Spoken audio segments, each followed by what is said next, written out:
İçişleri Bakanı Süleyman Soylu İstanbul Büyükşehir Belediyesi'nde bazı çalışanların terörle irtibatlı olduğunu söylemişti. Bakanlık sosyal medyadan Büyükşehir Belediyesi'nde özel teftiş başlatıldığını duyurdu.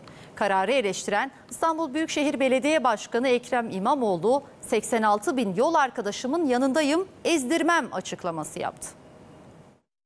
12 bin kişiye ancak bakıldı. 455 tanesinin PKK ve KCK kaydı var. 80'inin DHKPC kaydı var. 20'sinin MLKP kaydı var. 2'sinin MKP kaydı var. İçişleri Bakanı Süleyman Soylu, bütçe görüşmeleri sırasında İstanbul Büyükşehir Belediyesi'nin terörle irtibatlı kişileri çalıştırdığını iddia etmişti. Bakanlık, belediyeye özel teftiş başlatıldığını duyurdu.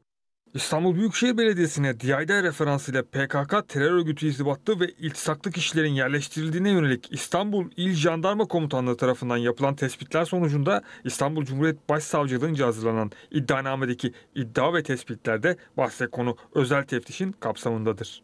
Teftiş açıklamasına İstanbul Büyükşehir Belediyesi sosyal medya hesabından yanıt verdi. Terör bağlantılı kişiler gezip iş bulabiliyorsa bu sorun İstanbul Büyükşehir Belediyesi'nin değil, güvenlikten sorumlu İçişleri Bakanlığı'nındır görüşlerine yer verildi. Bir tepki de İstanbul Büyükşehir Belediye Başkanı Ekrem İmamoğlu'ndan geldi. İmamoğlu, İstanbul Büyükşehir Belediyesi ailesine saldırıldığını öne sürdü.